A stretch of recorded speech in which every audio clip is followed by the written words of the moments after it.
সবাইকে good morning. কেমন আছেন সবাই? আজকের সকাল সকাল রান্নাটা বসিয়ে দিয়েছি। আজকের মন্দিরে যাব, সামনেই তো শ্রাবণ মাস, মাতৃ সম্মেলনের মিটিং আছে। আজকে ঢেঁড়স ভাজা করেছি, আর এই যে শুকনো লঙ্কা পোস্ত আর একটু জিরা ভেজে রেখেছি, আলু সেদ্ধ মাখাবো, ডাল করেছি, আর এদিকে ঝিঙ্গা পোস্ত হচ্ছে। এই তো আলপনা দিয়ে আর আমি টোটোতে করে যাচ্ছি। আলপনাদির জ্বর, প্রচুর শরীর খারাপ, তার সত্ত্বেও এসেছে। 11টায় মিটিং শুরু হওয়ার কথা ছিল, এখনই 11টা বেজে গেছে। দেখি গিয়ে কে কে এসেছে। দূর থেকে কি সুন্দর লাগছে আমাদের মন্দির। মন্দিরে এসেই দেখছি আমি আর আলপনাদি ছাড়া কোনো মায়েরা আসে না। এখন 11:30 বেজে গেছে, দেখা যাক ওরা কখন আসে। আজকের ওয়েদার ভীষণ খারাপ, সেই রাত্রি থেকে বৃষ্টি হচ্ছে, এখনও বৃষ্টি হয়েই যাচ্ছে। আর কি সুন্দর দেখাচ্ছে, গাছপালাগুলো একদম সবুজ।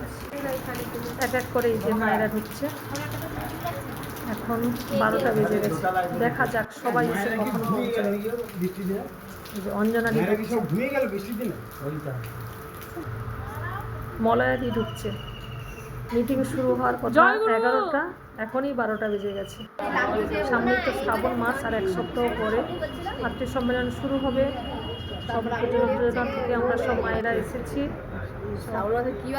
দিন নিচ্ছি কার কোন দিন হবে সেসব নিয়ে বসেছি আজকের মন্দিরে।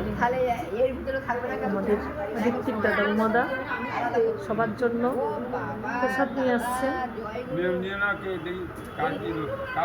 আজ অনেক দিন পরে মন্দিরে এসেছি আমি, নানাবিধ অসুবিধার জন্য। সবার সঙ্গে দেখা হয়ে অনেকদিন পরে খুব ভালো লাগছে। জয়গুরু।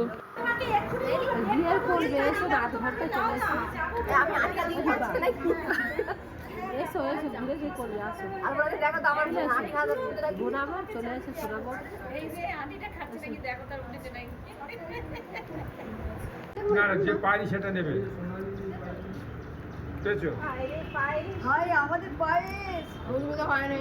আমাদের মিটিং শেষ হয়েছে, 1টা বাজে। সবাই আমরা আনন্দবাজারে প্রসাদ নিতে চলে গেছি।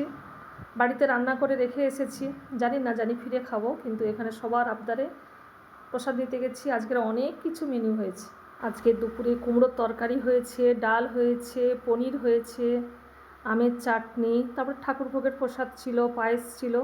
অনেক দিন পরে সবাই একসঙ্গে প্রসাদ নিলাম। সবাই খুব ভালো থাকবেন, সবাইকে জয়গুরু।